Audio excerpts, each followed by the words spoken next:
are now tuned in to the Free Play Media Podcast Network.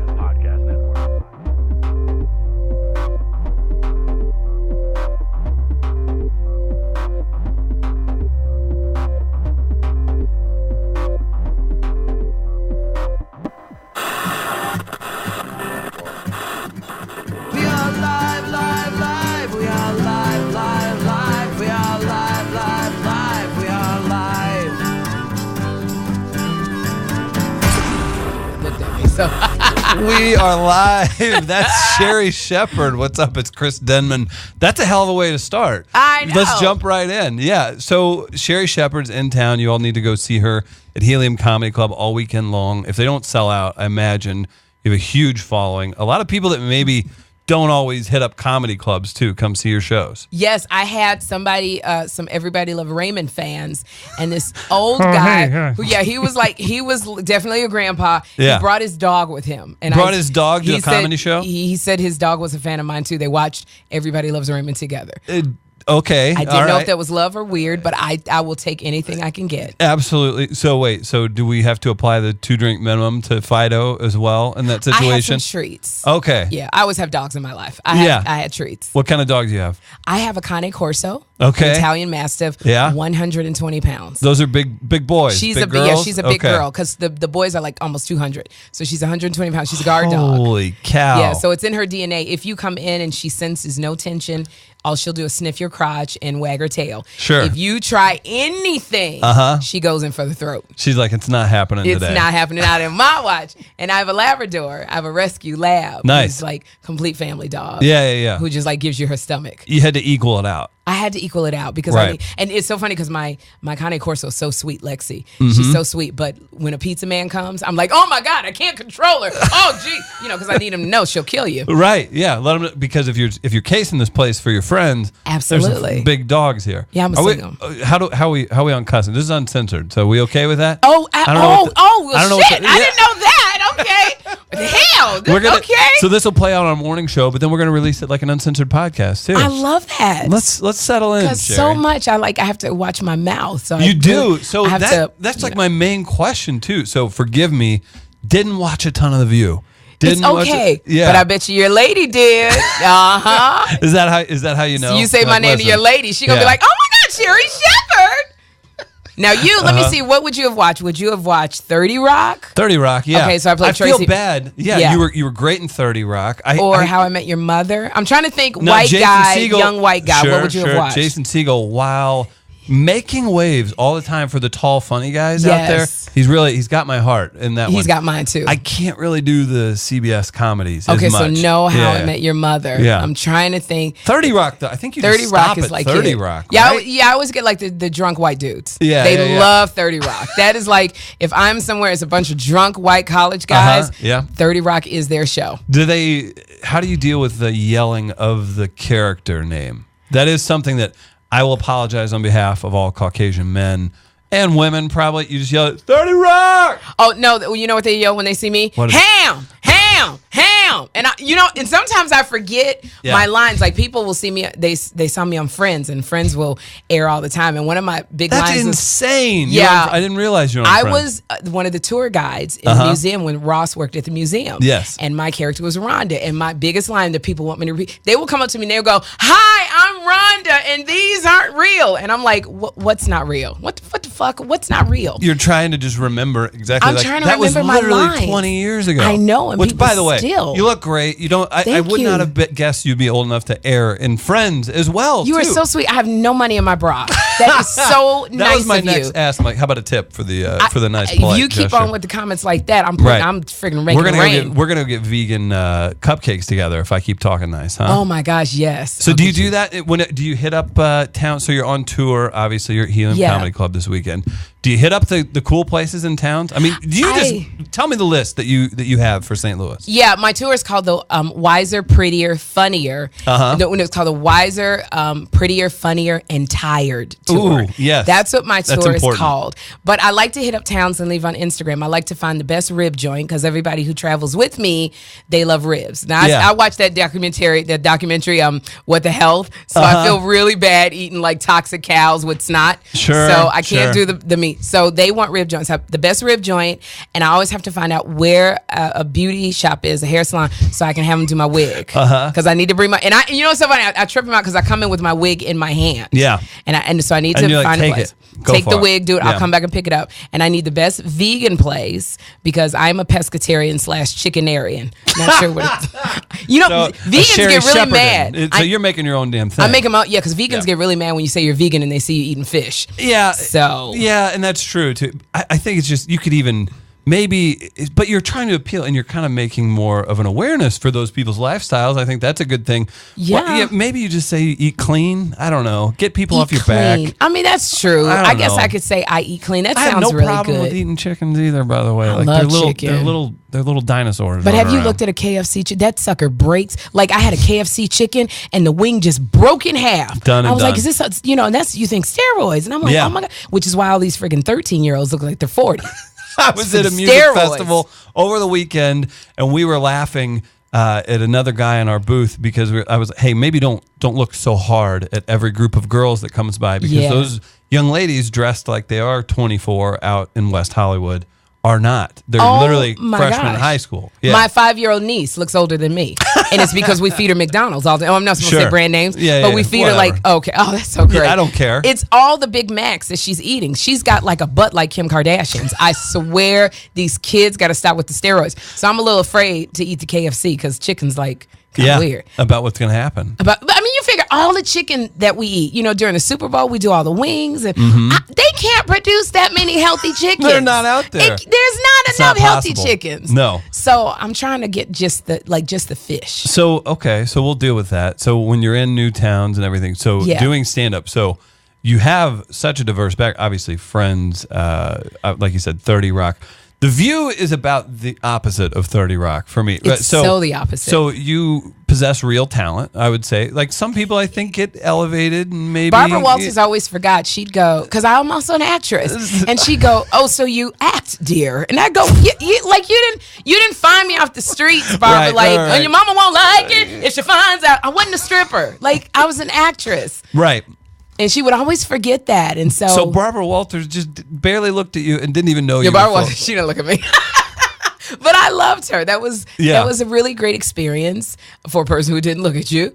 She was a hard taskmaster. That's what I would say. Yeah. So how does that? What was she an executive producer? Is that she owned half the show? She owned half the show. Her and her partner Bill Getty created the show, and then ABC owned half, and she owned half. Which means she was rich as shit. Right, yeah. So being a part of that, so obviously it's an easy target to make jokes about. You're a comic, you're a stand-up. You would for sure make fun of a show like that if you weren't on I did, but I would get in trouble with Barbara all the time. Because Barbara did not like being made fun of. Like, do you remember on Saturday Night Live, they would Baba Wawa? Yeah. She did not like that. She Baba didn't Wawa. enjoy that? She learned to like it, but Barbara was one, she was so busy interviewing Netanyahu and Kim Jong-jong. Right. Sometimes she just didn't get the joke. And so one time I made a joke. I said, I wish I had Barbara's money. I'm not Sherri Walters. And she called me in her office. Like, everybody loved it. Whoopi was like, that was funny as shit. So, but Barbara calls me in there and she's like, why must you mention my name? Interesting. And she says, why don't you say Rockefeller? And I go, because Rockefeller's not on The View, Barbara. Right. Like Barbara it's relatable. It's relatable. Let's shit on each other a little bit. And she just looked at me and she says, I don't want my name coming out of your mouth on stage. and I was just like, okay. And Whoopi's like, you can say my name. You say Sherri Goldberg. It's not the same Whoopi. So Whoopi being part of that, she's had a crazy long career. Yeah. Do you look at her as someone who's still out there producing everything? I mean, any issues with any of the ladies on there? I'm curious. I feel like Whoopi's had a few tiffs with people. Whoopi is one of those people. If you bring Whoopi a great plate of brownies, you are all right with It's going good. It's going It's that down. simple? I'm telling you, when I did Dancing with the Stars, Yep. Whoopi and I were eating our, daily brownies. I mean, you can see Whoopi's face half the time on The View where she's like, I got to go eat some brownies, and where she's like so fed up. But she was eating some really good brownies, and she's the one that said, when you get low on that board, then you just need to faint, let your wig come off, let your titties pop out, and you last another week. Yes. So Whoopi is like mad cool. She's like that mad cool friend that you can come in and smoke some peyote. And you be right, like, have a vision quest. You can over have lunch. a vision quest, and she's like really deep. She's very cool, but when you make her mad, then she's not Whoopi, the Jewish black lady. She's Karen Johnson, the lady from the hood. Yeah. Like, I don't know if you remember that guy. Remember when they had Real Housewives of DC? And there was a lady got kicked off, but her husband was like horrible. And they said that Whoopi pushed them. Prison time or something. No, but I'm thinking of a different one. It was the Salahi, I think his name was. But literally, he was an opportunist, and they came on the show, and they were horrible, and they were just like star effers. And so they said Whoopi pushed them, and she didn't push him. She just went off. Right. Like they got scared because Whoopi was not playing around with them. So they went and, well, Whoopi hit me, Whoopi pushed me, and she was like, motherfucker, I'll show you pushing. So the reality comes out. Yeah, don't mess with Whoopi. She don't play. Yeah. But she's very sweet. Yeah, that's good. That's good to hear. You see that too because you're in so many people's homes, and and I watch you come in here. 10 people swarm you, get excited that you're here. And what do? Very gently, oh, of course, hi, this, that, the other. Is that how you were raised? Is that because you do have are you confident in your success? Is that where that comes from? No. I'll say this. Comics, I deal with comics every week. We're so lucky we get to talk to so many talented people. I would say most of you are very cool because you're out promoting your stuff too. Yeah. So let's remember that. If I catch you, but you met some bitchy ones. You met some guys that were pussies. Don't even look me in my face and tell me you haven't. There's been I can think of a couple. I can think of a couple. It's not many. Yeah, but there's some that are out there. I think I was telling you this too. I do a podcast with a very talented stand-up comedian, and I'm bad about this because now I don't always come into. I stopped asking, but at first, when we first started doing the show, I'm doing this over here, and then he's like, "Oh, who you got in this week?" While he's out on the road, and he would give me his opinion, and he's a killer. Yeah, he's a very talented guy. But you have him just be like, "Oh, they're awful. They're awful." You can't have that happen because you got to talk to people. You got to get into it. But it's funny to what off mic can happen, right? I mean, the behind the scenes with comics are crazy. Yeah, I've worked with some who are just nuts. Do you have anybody that you're willing to share that's rough that you don't care for, maybe they're lacking talent, or maybe they're a pain in the ass, even if they are talented? I'm not gonna say who's a pain in the ass because they're absolutely crazy, and then I got to deal with them afterwards. I will say, and men are typically worse than women. I will say that. Interesting, because men, we all have our issues. We've all gone through some crazy shit, but men are just like, your angst, your ego is out of this world. Like, women we'll talk about our differences, but men, you want to fight. All the men think no other comic is as funny as them. So when you say to a man, "Oh, so and so," they're like, "Oh, they're not funny. They're hacks." Women, we're not like that. Hack gets thrown around a lot. Hack gets thrown. Oh, they steals my jokes. I'm gonna kick his ass. That is such a man. And I always tell female comics when they first start, they always go, "Sherri, what advice do you have for me?" And I always go, don't sleep with the comics. Smart. Because it takes you 10 years to get your reputation back. That's how it goes. So being a woman in that field, you're going to get just put in this bucket of, she fucks people. Yeah, because when you first come on the scene as a woman, you're like a new fish in the water. So all the men come swarming around like sharks. Oh, go to an open mic. There will, even at a well-represented open mic, you'll have maybe 10 out of 100, right? Oh, heck yeah, because it's not as many women. And when you start going on the road, friggin' you're on the road, you make people laugh for only 45 minutes, then you have nothing to do for 3 or 4 days. Correct. So you're stuck with somebody that you would never really sleep with in your normal life, but when you're there on an island by yourself in Omaha, Nebraska, they start looking really good. Then that little horn thing takes, and it's one time. So 10 years have passed for me. So you could say right now, friggin' I slept with Sherri, and everybody's gonna go, the Christian girl?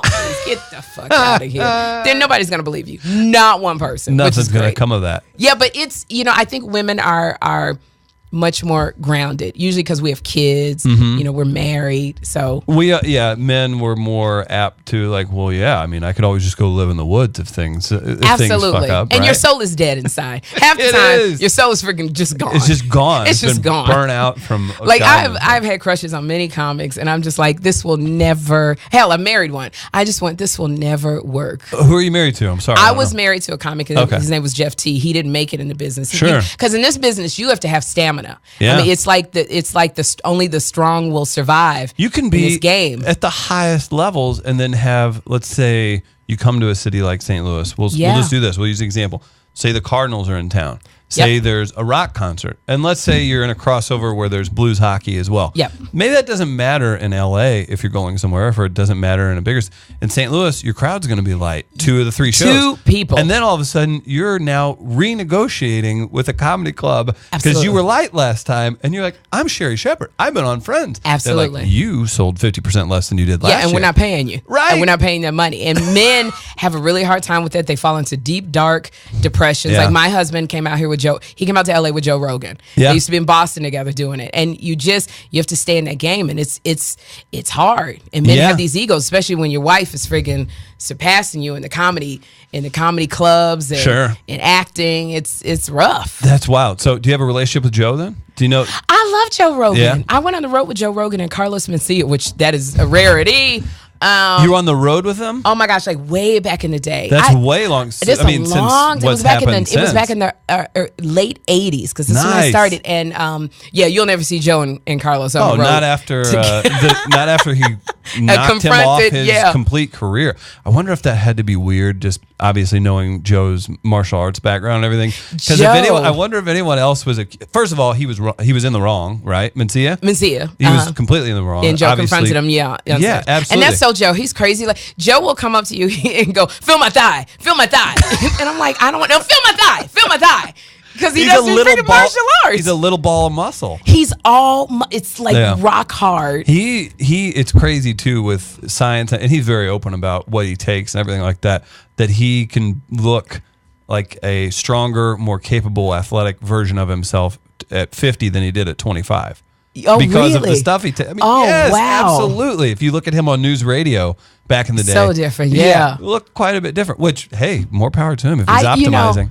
I haven't worked with Joe in probably a decade and a half, but I so admire him. We used to be regulars. And Mencia, we all were regulars at the Comedy Store. Yeah. So to come up with those guys with Jamie Foxx and Hughley and Chris Tucker, it's just, and to see them now, I'm really proud of everybody. That's a good way to be. That's a good mindset. That shows that you're, again, comfortable with what you're doing, because if there's jealousy involved in that, after you've all been through, not real war, but the comedy wars that you do, to go through the Comedy Store's cool again now, but there was a stretch where it was kind of no good, right? Yeah. Well, when we were doing it, it was like Dom Herrera and Carlos, and monsters. It was, oh my gosh, it was Joe, and it was, I'm trying to remember. Would John Chelsea and me were at the John Improv. Witherspoon? No, John Witherspoon was not there, but I would do the Improv with Sarah Silverman and Chelsea Handler. They were the Improv girls, so I would do that with them over there. So coming up, and I would be at the Comedy Act, the Black Theater, with Jamie Foxx and DL and Chris Tucker, TK Kirkland. So I got a little bit of West Hollywood was Mario Cantone, Was DC Curry out there at that time? DC Curry, he was at the Comedy Act. So seeing all these people, and I'm a woman too, so the jealousy is just, I have children. You don't have time to be jealous and insecure. I have a son, so I have to hold it together. So how old's your son? My son is 12 years old. 12. Can I tell you? He wakes up with a heart on every day. I am freaking out. That was my next question. My little boy, I go to kiss him, and he's got this freaking heart on.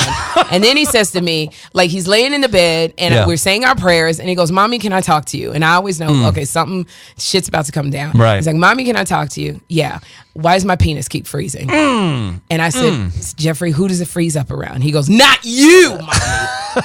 Do you know how like a sucker I feel? Right. I mean, I was like, well, that's what the ex-husband said to me. You don't have to freaking follow in their footsteps. I would like to know your penis gets hard around Mommy, but I'm going to have my son in therapy. Right. It made me feel a certain kind of way. Yeah. I can respect that. Yeah. He is like, that's all he thinks about is girls. it's going to be a long rest of his life. Why? And he touches it all the time. Like, he'll be talking to me, and he's got his hands in his pants. And and I'm like, will you stop touching yourself? Yeah. I give him lotion. I go, lotion up your elbows, because I don't want my son being ashy. Lotion up your elbows, Jeffrey. Yeah. And he's lotioning up his penis. And I go, why are you lotioning in your penis? He goes, Mommy, it feels so good. And I run and I call his dad, because I'm freaking out. And his dad goes, that's going to last till the day he dies. That's some sick stuff. And I wanted to thank you personally for not mentioning that my hand has been outside of your view. I noticed that, but I'm too much of a nice girl. I was raised because I kept going, where's his hand going? Right. Like, and it kept disappearing. Pause. You're like, where'd they go? Like you're going to hurt yourself. I know. Your hands are so big, you're going to rip your but penis off. You understand, though. It probably happens a lot of radio stuff. Like, is it cathartic? Is it peaceful? Do you notice a calming sense in my voice throughout? Yeah. See, as long as I keep the steady pace going, if I stop, it's going to get awkward. I might stammer. That's a penis rub, really? Yeah. See, women can't do that. If we start feeling on ourselves, you're going to think we need cream for 7 days. Right, exactly. You are not going to like that. We got to get more stories. Real quick, let me tell you guys. I'll give you any story you want. Let me tell you guys about Presence Float Center. Get your sensory deprivation on. Use promo code WAL for $10 off here in town. If you want to float, let me know, by the way. Have you been in a tank? I've never have. I would love to float. I'm serious. I'll hook you up. Do you feel good after you float? Oh, it's seriously, it's like 4 hours of deep sleep in an hour. It's really? insane. Maybe like, are they open on a Saturday? Maybe I can go on a Saturday. I got you. I would love to float. Yeah. I'm not even kidding. Can I keep my wig on, or I have to take my wig off? They will run you through that whole thing. Whatever you need to do, they'll take care of it. They have a thing you can put on your hair. Okay, because that's my fear. Is like, if there's a tragedy that happens or an apocalypse. I don't want you catching me floating with a wig on. No, that's not the that's not the last picture. If like it's an emergency, like come on. Yeah, because I look like Orange is the New Black. I really need my wig to stay on. Okay, we'll make sure the wig stays on during that. Very cool. So so you've got some great stories from being around. How about on the road? Being, as you said, a female comic, even a black female comic, there's differences, I would imagine. I don't live that life. Out on the road. You never been a black female? You really don't know what that's about? I worked on it a few times. Yeah, you could. I worked on her. Yeah. But being out on the road and, I guess, interacting with fans, and this is what I'm curious about. Do you bring in fans of The View? You've hosted game shows. The Newlywed Game. Yeah, the Newlywed Game. I haven't hosted, literally, it's on right now. Yeah. And I still have big fans. I haven't hosted the Newlywed Game. It was over 5 years ago. That's insane. But it's still running. I did 4 seasons of it. So it's still running. Give me the squeeze on that. Newlywed Game. As compared to stand-up, acting, how's the pay scale? That I feel like those are icing jobs. People want to know. So, like, for doing a game show is amazing money. Right. If you do a game show on a network like Alec Baldwin or Steve Harvey doing The Family Feud, or Anthony Anderson, To Tell the Truth. Well, even Chris Hardwick had the thing that LeBron James was producing where there was The Wall. Yeah, I think it was just called The Wall. And it was called The Wall. So if it's a syndicated show, literally you could be making $1 million for the season. Now, I did my show on the Game Show Network. I was not in the $1 million category. Sure. But literally to do a season, I probably pulled in $200,000. That was enough to pay my attorneys for my first husband. So wait, so in addition to that, what kind of prep is that? Just being a comic. I mean, I feel like you could go just be silly and. Yeah, they have to come and give you the questions that they're going to ask because you don't want to be stumbling over questions. Do you have writers? And I had one writer, but she didn't do shit. I just gave her a job. I gave her a job because she was a comic. Yeah. And she was like, her husband was a comic who left her for a younger comic, and so it was that was like a road story, and so she didn't have any. So I gave her something to do, but she was always drinking. But it was okay. She got paid. So literally, I had to think of the jokes myself. But you look at a show that lasted 22 minutes lasted an hour because I'm always thinking of jokes. Yep. Yeah. But with the Newlywed Game, I literally would look at these couples and say in my little ear thing to the producer, I don't think they're gonna make it like 2 years. Like, we had a couple and they were from New York, and I said to the husband, "What do you do?" And he goes, "I sing Broadway." And I was like, okay, yeah. Does she know? Does she know? Right. Is she aware? Is she okay? Is she? Are you gonna? When are you gonna come out? We're not mad about this if this is your situation, but will you please just be honest with me? Yeah. And she was like, "We have sex all the time," and I'm like, "No, you don't. No, stop lying." But then there was one, and you get some really weird ones. There was one lady. She's like, in her spare time, she would get the rats, and she would make clothes for the rats. And I'm like, okay, she's going to kill us when this show is over if she doesn't win a couch. Yeah. If she didn't win the prize, she would have a brand new Sherri Shepherd Shepherd lampshade. Yeah, and like some people, even stand up, like some people, I get these super fans who they like me so much because doing a talk show, people have to like you. They have to feel like they want you in their home. Right. And so I have these really super fans, and I had one lady in Nashville tell me, she came up to the stage and I said, "Ma'am, can I help you?" And she said, I love you so much. I just want to take you home and tie you up. And I said, okay, that slavery was over about 70 years ago. Sure. And that's kind of weird. Yeah. And she's like, but my husband loves you too. And I said, and that's freaky. Right. Like, yeah. you're Now going to we're have me in a getting sex basement. trafficking. Yeah, it's a sex thing. Yeah, I don't know if anybody wants to traffic me at this age. I'm realistic about what people want to do to me sexually. I don't know. Yeah. The AARP made me want to traffic me, but nobody's trying to sell me, that's for sure. You don't think so? No, I think they just wanted to like take me in their basement, chain me up, and have their way with me. Do some weird things. Yeah, do some weird stuff, then they maybe drop me back off at 7-Eleven. That's fair. All right. But at least you get to come back. And it's, maybe I have an orgasm or two. Good Sometimes for you have to look on the bright side of So things. you can't complain that much then. I'm telling you. Right. Because right now I'm so tired. It hasn't been an orgasm in a long time. Eargasms now, but no orgasm. So where are you based out of right now? I moved back to LA after being in New York for 9 years. I used to live in the Trump building, but they took the name down. So I lived in the building with no name. Yeah, sure. How do you feel about your boy Trump right now? It's so funny because I know Trump personally. Of course you do. He would come on The View, and let me say, Donald Trump is so charismatic. Like when he lived in New York, he legitimately is. He just wants to be liked. He was very popular. If you said, "Hey, Donald Trump, we got to do a segment," he always wanted to be in front of the camera. Camera's there. He's on. Yeah. Literally, and he would welcome you in. He'd spend time with you. He took me down to the floor underneath. It's like a whole setup with all of Ivanka Trump's shoes. He sent me about 30 pairs. I can't sell those fucking shoes for anything. I put them Donald. on eBay. Right. Ivanka Trump shoes, presidential day sale. Nobody will buy those Ivanka Trump shoes. It's not happening. But he was always very, very nice to me. So I can see why he reads incessantly what the media says about him, because it's really important to Donald. Yeah, I mean, it's interesting to see where it's going, and it's a crazy thing. We don't have to go super deep into it, but.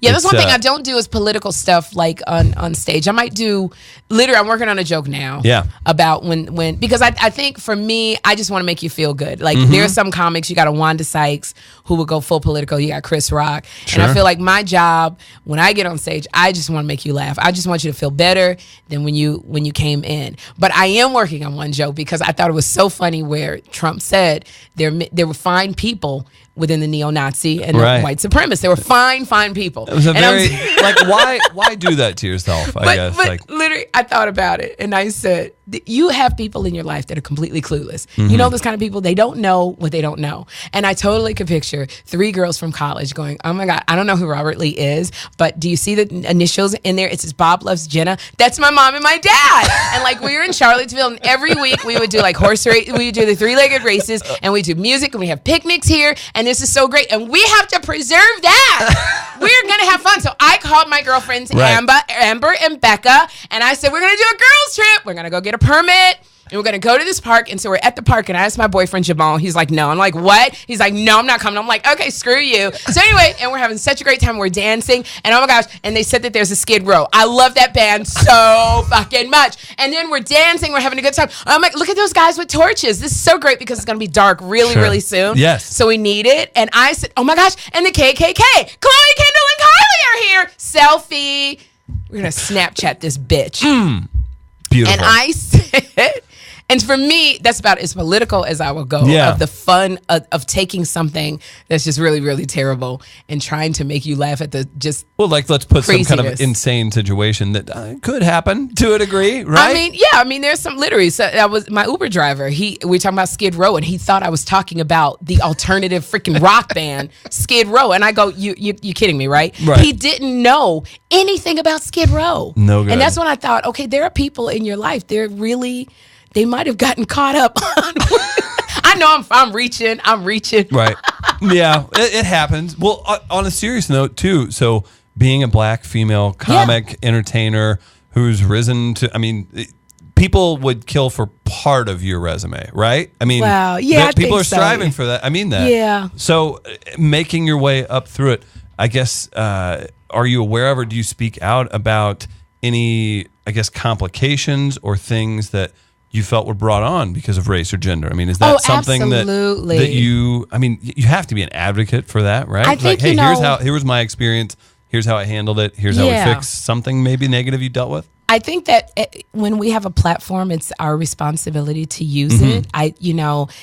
We all use it in a different way. You got a Colin Kaepernick who takes the knee. Sure. You have somebody else, Chris Rock, makes you laugh at the craziness of this world. And so I use my platform on Instagram, and I speak out on a lot of different racial issues. And, I spoke out on Charlottesville, and I spoke out on people that I feel haven't gotten enough attention. And if I can do something, I will.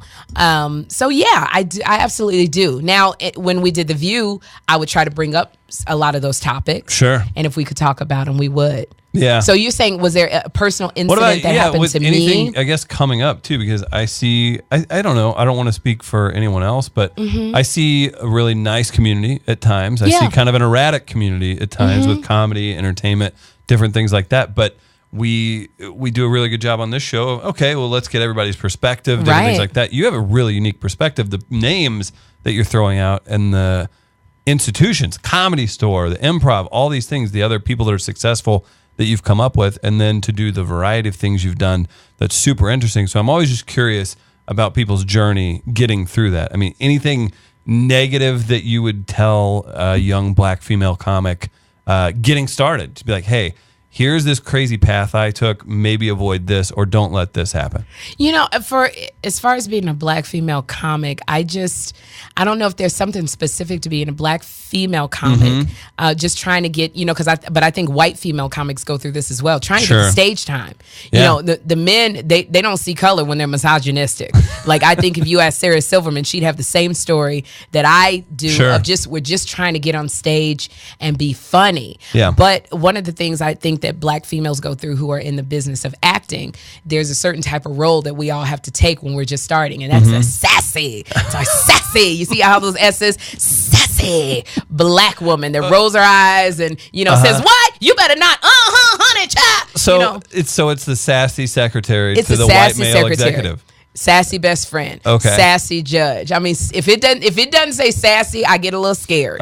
So that's something that's been frustrating because you want to break out of sassy. Right. Matter of fact, I booked Purge 4. The new Purge 4 movie. Okay, with Frank Grillo. Yes. Yeah. And so I'm doing that. I am the sassy superintendent in Brooklyn, but I get to fight the purgers. I just hope they don't make me run up the stairs because no sassy will be left whatsoever. No. It melts away, right? It melts away because I'm so damn tired. But I think, just for a female comic trying to get on that stage, fighting your way. And I would tell female comics, and even black female comics, don't just talk about something everybody talks about. Talk about something that's honest and real to you, your story, your truth, because nobody else can duplicate that. It's very true. I got a TV show called Sherri based on the fact that my husband cheated on me. And I say she's a white girl because it was very relevant. He cheated on me with a white girl when we were married, so they had a son, and my husband and I had a son. And so our sons are very close. One is white and one is black, and they look alike, and they love each other so much, and how we had to make this family work. And literally, when I called and confronted her, and nobody can duplicate this, she left a message on my husband's machine, and she's like, "I love what you did to me last night." And I called my best friend Niecy Nash, and I was like, "This bitch is about to die. We about to go kick some ass." And at the time, Niecy Nash, she was on Reno 911. Cannot say enough great things. She's so damn talented. She's got her show Claws on TNT. Yeah. But she was Rainisha from 911. I said, "This bitch then called my husband and said, 'I love what you did to me last night. I'm still tingling.'" And she was married to a pastor at the time. And she was like, "Let me put my hair up, get my Vaseline. Don't tell the pastor. We about to go kick this bitch ass." So me and Niecy got in the car. The only reason God saved this little lady was because my GPS didn't know if her street was a street, an avenue, or a fucking boulevard. Because her ass was about to get kicked. So when I called Sherri Shepherd and Niecy Nash. I'm telling you, Niecy came straight because when I found out he was cheating, I called Niecy. She was on the set of 911. She came and got me. She had that big ass on the back. She hadn't taken it off, and that one little curly Q on the side of her face. She was still Raynisha. And she was like, Diva, I'm right here. What we got to do? And then I called the girl and I'm going off and I'm like, how dare you? My husband, and I love him. And she goes, oh my God, I can't believe I'm talking to you, Sherri. And I said, you know who I am? Bullshit. And she said, oh my God, I've seen you on Ellen and I've seen you on Friends and I've seen you on the Jamie Foxx show. I am such a fan. What the fuck? And I paused and I went, thank you so much. Because you never want to alienate your fans, even if they are the other woman. Never. You need every fan you can get. Yeah. And I would tell that story, and Jamie Foxx saw me tell that story on stage, and he said, this is the best that I've ever seen you because it's raw, it's painful, it was a breakup of our marriage, and you're putting it all out there. And some executives saw me from Lifetime, and they were like, we want to make a TV show about this. And Malcolm Jamal Warner played the husband that cheated. What the? And it was great. It was on 4 seasons. It was called Sherri. That's great. About what happened in my life. So well, do you have to? You got an opportunity out of maybe what could have been the worst thing in your life to that emotionally at that point, right? Oh, I welcome pain because for me, if you're not going through anything, it's hard to get on stage. Like there was a time when Chris Tucker was when he was doing all of his rush hours and he was making $30 million and he was rich and he got on stage and he goes, I don't have anything to talk about. I lost my keys to the Rolls Royce in Paris. Right. Nobody can relate to that. Yeah. So when I get painful stuff, I'm like, I go, right, this is going to be a joke. Somebody is going to be able to relate to this when I make it funny. So I love it when I'm going through something. That's an amazing story, an amazing way to recover from something like that. Wow. Absolutely. Yeah, taken aback by that, definitely. So, gosh, I know you got a full schedule today. I got to go. You don't have to go. This is like doing The View. I'm not sure what person you'd be at the table. Well, I think... You'd be our guy. Who do you think? Who do you relate to the most? I mix between Barbara and Whoopi. Barbara and Whoopi? Yeah, a mix between that. Like, I kind of have to keep people in line together. Yeah. Then again, you see, I'm here alone today. I'm taking my own pictures. I'm doing everything. That stuff. So I also be real sweet. Again, feed me. I'm great. But then... where you can say, oh, he grew up, somebody grew up in the hood or something like you were saying about Whoopi. You could say, this fucker got thrown off a horse when he was like 5 and like had rednecks kicking him in the face and stuff. So I kind of have that side too. Country and hood kind of mixes in together. See, now that makes me tingle in my nether regions. It does it. Country and hood. Yeah. I'm tweeting right now going, I think I found somebody that might like black women. Are you married? No, not You have married. A girlfriend? Yeah, seeing somebody. Damn it. I'm sorry, Sherri. It always happens like this when I'm on the road. Right. Somebody's always taking, like guys need something to say I'm taking. Like if you, like I look for the wedding ring. I didn't, and I didn't see that like white ring after you take your ring off when you want to be an asshole. You take your ring off. I bet, I was at the festival all weekend. I still have the tan around it, and I'm a prick. So that's not there. You got a really nice tan. Like you could pass. Okay. What are you, Italian or pure white? You know what? German mainly, yeah. But I was at a festival all weekend. Yeah, but you got a really great tan. Well, thank you. So, but men who are dating don't have anything to say for me, somebody like me to go, he's in a relationship. How long you been with your lady? Almost a year. Okay, that's not enough time for me to be respectful. Okay, like gotcha. Sure. Just a year is like you're still open. I could see you're still searching. Yeah. Like no offense. Like if she comes to the club, I'm gonna be really nice to her. But I'm freaking gonna tongue kiss you before I leave. Right. Well, I swear to good. Right. That's because a year. What's the green room for? I mean, I'm telling you. Yeah, you're not just gonna relax. And nobody's gonna believe you if you tell them it was me and you. Sherri Shepherd. They're gonna be Sherri, the ex Jehovah's Witness and Christian girl. Okay, wait a second. I didn't know that about you. I did. I would go knock at people's doors. Did you? 7 a.m. Okay, tell me about this. So. Kurt Metzger is a comedian. Do you know him? Yes. Okay, he's ex-Jehovah's Witness, correct? He is? I did not know that. I think so. I think I've heard. He's with Sherrod on Race Wars, I believe. That's so funny. So I swear, okay, give me the most fucked up thing that's happened being a Jehovah's Witness. Or was it a pleasant enough time? It actually was quite pleasant. They were very strict on me. I'll tell you a really screwed up story, but I do have a bone to pick with everybody who's had a Jehovah's Witness come to their door. I see you hiding behind the freaking curtains. I can see you. I'm 8 years old. I see your silhouette. It's really kind of fucked up that you just wouldn't open the door and let an 8-year-old talk to you. Right. Because I had my script. I'd go, where are you going to go when you die? Do you want to go to, a new everlasting system where you could lie with the tigers and the bears? And all you had to do was say, give me 35 cents for the watchtower. It really is not this simple, that hard. And you freaking want to hide because you don't want to, because we will come back. Like if you buy the watchtower, we will come back like 10 people and we will convert you. But the most messed up thing was when I lost my virginity. So you didn't save it for Jehova? I'm saying, what good Puerto Rican named Gilbert friggin' Hernandez? Muy bueno. I'm telling you, it just went downhill. Yeah. So I lost my virginity, and I wrote it in my diary, and my hating sister tore the page out and showed my parents. Get the fuck out. This isn't a bit. This is not a bit. This is so true. And so you have elders in the congregation. Yeah. So when you do something that is wrong, you go before the elders of the congregation, and they meet with you. And so I had to meet with the elders when I lost my virginity. And they made my dad sit in the room. And it was 3 older men.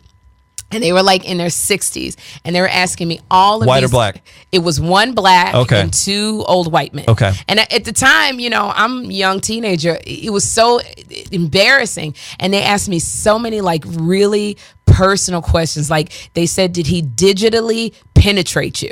What the heck is digital penetration?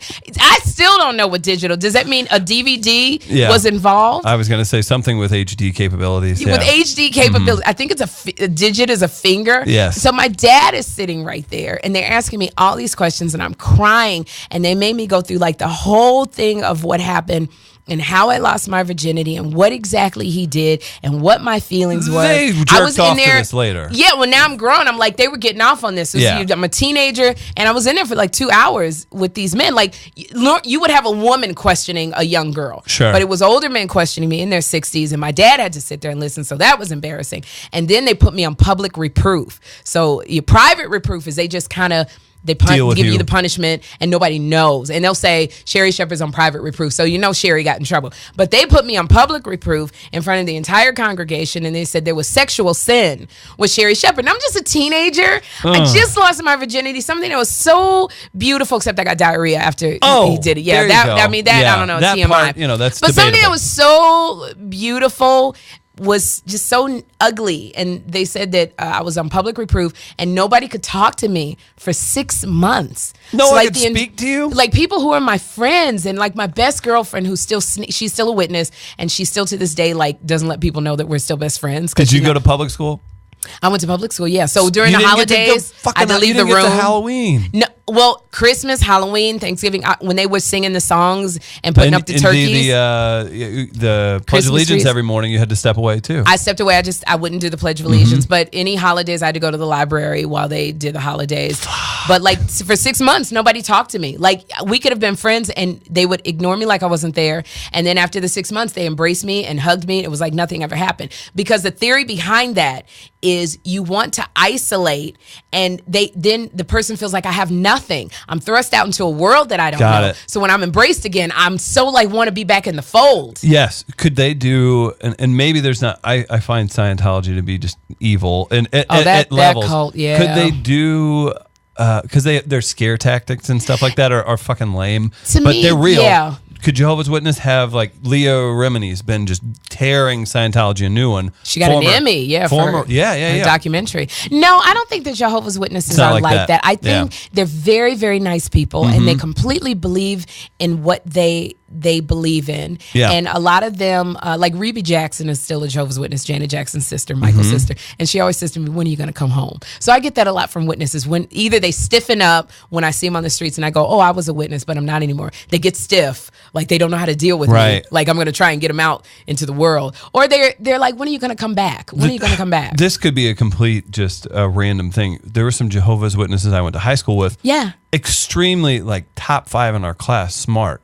Too, and a couple were very athletic and couldn't go to college. Couldn't play a sport though. Yeah, we weren't allowed. Nothing. I was an A student and I wanted to go to college and I was not allowed to go to college. They don't allow you to go to college? Yeah, so I became a comic. It's payback for you. Thank you, Jehovah. No, they wouldn't allow me to go to college. No, absolutely shit. not. Yeah, and the couple who did send their kids to college, they got publicly reproved. Yeah. They sure did. Because you know why they believe. Susie's at the state U, so you have to fucking not get talked to for 6 months. We couldn't do after school scholastic activities. I couldn't join. I wasn't a cheerleader type. I was a flag girl. Like I could hold a flag really because I'm a heavy girl, good heavy set. Sure. I can hold a heavy flag. Base. Yeah, good, total good knees. And so I wish I could have been a pom-pom girl. But we could not do anything athletic or scholastic because their thinking was, you should be, Armageddon is going to come, the end of the world. Right. So you should be spending all of your time knocking on the doors, Saving. and we call people in the world goats, and people who were Jehovah's Witnesses who believed in the Bible were called sheep. So we need to be getting the goats and turning them into sheep.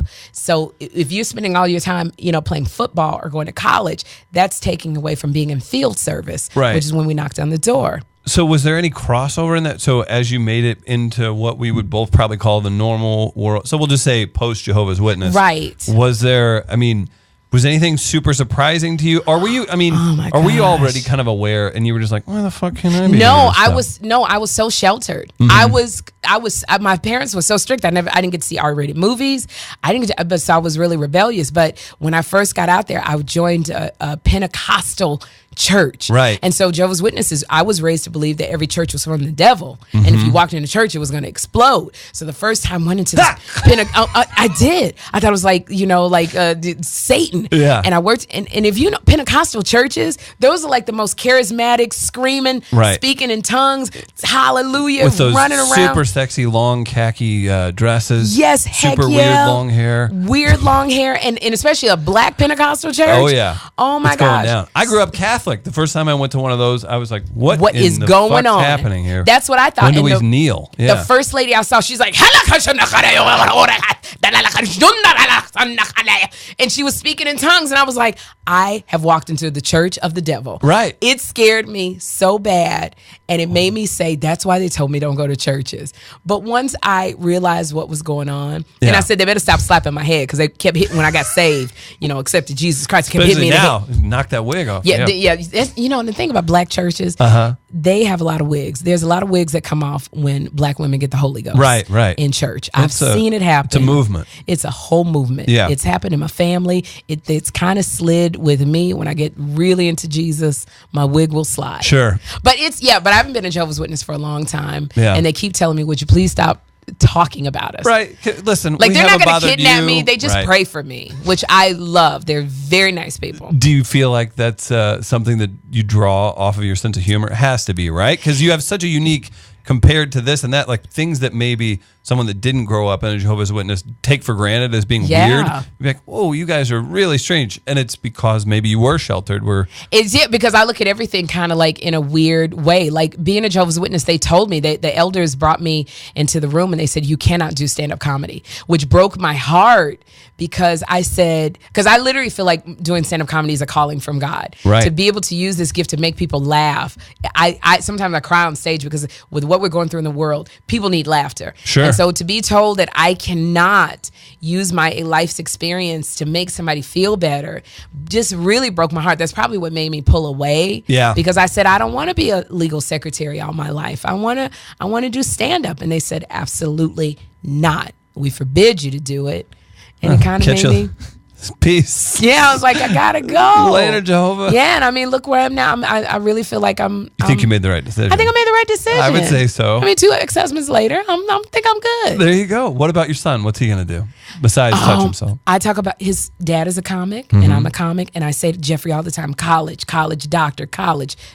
Yeah. And he goes the other day, he has his hands and he goes, Mommy, I have to make the people laugh. And I was like, oh, damn it. I said, this boy's gonna be in my basement with white socks and flip flops on at 40 years old, hitting the comedy club. I might as well have been Florida Evans on Good Times when James did not come back home. Damn it. At least it's a nice basement. Well, he wants to be a comic. He wants to get on stage. I'm so glad his name is different from mine. So that way he doesn't have, that pressure of his mom is a successful comic. He can go out and bomb and do whatever. And get out. Sleeping with all the comics. I'm going to wake up and see some girl in my son's bed. They're going to use him as an opportunity key to come to you. Like, you're going to have scripts dropped off. You're going to have 5-minute sets dropped off on video. And my son wears his heart on his sleeve. He falls in love. Like he's in love with some little 10-year-old. He likes him young. Okay, yeah, good. He's 12. She's 10. And and she threw his dandelion on the ground. And I'm like, you bitch. Yeah. So I said, you can't be a comic. You wear your heart on your sleeve. Like the first time you bomb, it's gonna be a very upsetting experience. It's gonna be hard. Yeah. I think you'll be there he's for him. He's gonna bomb. I will put his head between my breasts. I don't know if that would work at 40, but it's what I know. Well, that's how we end our show as well. I'll get a picture of me doing that to me. Your head between my breasts. Yeah. We will take that picture. That's fair. And I love your woman. I am going to leave you alone. Good. Because you're in a great 1-year relationship. I respect that. I can tell. But the moment you break up, I'm going to slide my number across the... Slide into the DMs on Instagram. Because I have a fancy for Germans today. I could tell. Like German chocolate cake and you being German. And you have I'm dimples. Vegan. And you have dimples. Oh I didn't even realize that. Yeah, when you smile. Yeah, there's a dimple. Like in you. I love it. Sherri, what are you going to do after stand-up? Do you want to work on another TV project? I do have a TV show. I have a TV show called Trial and Error with John Lithgow on NBC. How do I not know this? Yeah, stuff? it came on while after The Voice during the summer in place of This Is Us, and it's like Parks and Rec. John Lithgow was accused of killing his wife, and I'm part of his legal defense fund. Except I'm the receptionist / paralegal / researcher. Except I have prosopagnosia, which is facial blindness. I don't have an inner ear. When I get my anesthesia, I walk backwards. You couldn't just be a damn actress. No, these are all real neurological syndromes. Yeah. I am dyslexic. I have short-term memory loss. I laugh inappropriately at situations. So when you talk about murder, I start laughing. I can't recognize John Lithgow, and I talk in my sleep. Yeah, I drive in my sleep. So I have all of these disorders, and I'm on his legal defense team. And we're coming back for second season next year. Congratulations! Thank That's you, so NBC. Exciting. What got you tied into? I'm not going to let you leave here ever. I love being here. This is so fun. This is great. What got you tied into NBC? I mean, you have how many when I left projects The now? View. Once Barbara left, starts with Friends. I've always been an actress. It started with Friends. I was a legal secretary when I booked Friends. I was a legal secretary when I booked Everybody Loves Raymond. And I love so much acting. So I left The View. There really is not that much work in New York except if you sing and do Broadway or dramas. And I'm a comedian. Or Daily Show, maybe. Or The Daily Show. Yeah. So the work was always taking me to LA. So my son and I made the leap of faith. We moved here and I went and literally they offered me this role for this show called Trial and Error. And once they said John Lithgow, I was like, yeah, of course. Right. And he's amazing. He's fantastic. To work with John Lithgow is just wild. Do you have a top, this is kind of weird because you've worked with so many talented people and you're very talented yourself. Do you have anyone that sticks out? Maybe it's John Lithgow, maybe it's Tina Fey. I don't know. Who stands out the most as just being the most, I almost want to say otherworldly in regards, because you're literally dropping like Chris Rock's name, all these Tucker, all these guys that are super talented. I'm thinking like Chris Rock's got to be up there. You have I love Vince Vaughn. Vince is a wonderful. Now you're speaking to my heart again. You've brought up Jason Segel and Vince Vaughn representing the Tall Funny Guy Club. I love Vince Vaughn so much. Holy cow! What did you work with Vince on? You know what, Vince came. Don't you like that? I'm a little in the dark on your career. I'm like literally because you ask really great questions. Getting excited about these exciting things. Yeah, your questions are wonderful. Thank you. Your career's wonderful. It's insane. Thank you. It's just been really diverse. Like doing Dancing with the Stars and The View and the Jamie Foxx show, and I did the Soul Man for a season with Cedric the Entertainer. So that's why my audience is so diverse. Cedric the Entertainer from I guess technically about 2 hours that way. Like he's from rural Missouri. Oh, yeah. I didn't know that. I know Guy Torrey, Guy T. He's from here. A lot of comics are from here. Yeah, it's such a trip. Nikki Glazer had a show on Comedy Central. She's really good from here. Yeah, there's St. Louis is the spot. There you go. It is the place to be. And now you're here. Vince has always come on The View, so that's where I know Vince Vaughn from. Okay. We literally get to talk and hang out backstage. So if Vince is doing the red carpet and I'm interviewing, they would say Sherri Shepherd, and he'll come right over to me. That's awesome. I love Vince. Russell Brand. I almost slept with Russell Brand. Slept with Russell Brand. Oh my God. I didn't tell you that. I told you I like him. I like him vanilla. We're I like getting the exclusive. Yeah. That's great. Vince Vaughn, I feel like he'd handle a lady well. He is. He's such a ladies' man, but he's really nice and he's so tall. He's 6'5". He's an inch taller than me. Yeah, he's like 6'5". Yeah, he's really tall and he's built. Yeah, and he's just a great guy. He's Why fun. is there drool the left side of your mouth? I am a Vince. I like tall guys. Yeah. I was married to one. I like really tall guys because I like to think that you're kind of crazy. Yeah, and I'm short, so if some shit pops off, you got it handled. That's fair. And you got a tattoo too, so right? I'm like you so you can't be a nerd and have a tattoo. No, that's stupid. It's not like a thing. It's like I killed 10 men to get this. See, tattoo. I like that. I like when you tell me that kind of stuff. Right, like you did a prison stint. Like give me the Vanilla Ice story. Yeah, well, we're working our way back. That's why we're here in St. Louis, and then next stop LA. I like that. See, and you got that dimple, so you look like you're gonna handle some shit if it goes down. Like you are like if something happens in the hood, you're down with it. I gotcha. Yeah, exactly. I'll look whoever. Like in you the would eye pick you up need me all 132 pounds, 110 pounds, 100 somewhere around there. Give or take a 20 or 2. I got to do this one more read before we go. Barrel, beard, and tattoo oil. You were saying something about your? I'm serious. I have an oil that's made here. You can put it on your elbows. It's unbelievable. I'm going to get you a bottle. Ashy, like it's like hard. a $35. I know dealing with cosmetics, like $35 handmade beer bottle. It's great. Barrel, beard, and tattoo oil. I'm going to get you some. You want some? Soft? I would love some. It's amazing. Yeah, I just trimmed. I had a really long beard. Yeah, before, which would have made me look more. Oh, did you have like ZZ Top beard? Not that. It was on its way. Oh man. So like to here probably. Yeah. So I don't look quite as much like I need it, but I still put it on my face. It's amazing for your skin. Soft. I would love something. That'd be cool. I want to float, and I want some beer oil. You think I'm joking? You're gonna leave here. I would like to float. You're gonna leave here oiled up and ready for relaxation. I'm gonna be in somebody's basement, yours, but it's okay. That's right. What a great note to end on, Sherri. What a pleasure. Fantastic. Go see her at Helium Comedy Club this weekend. Thank you so much, Sherri. I had a great time. Thank you. What a conversation that was. Travis is going to be pissed he missed that one. Wow. Cannot say enough good things about Sherri Shepherd. Follow her, support her. Most of all, if you're in St. Louis, go see her at Helium Comedy Club this weekend. So thanks to Helium for another great guest. And thanks to Sherri. I literally didn't know a ton about her, and I feel like that was to my advantage with such an open, talented person. Big thanks to Barrel, Beard, and Tattoo Oil. And obviously all of our sponsors. Check out Presence Float Center. Again, WAL is your promo code. And hey, if you listen to the morning show, you know this already, but Gateway Powder Coating offering 15% off if you go there for all your powder coating needs. Just drop the name Chris Denman. We are live, St. Louis Live, whatever works. Thanks, guys. We'll see you soon.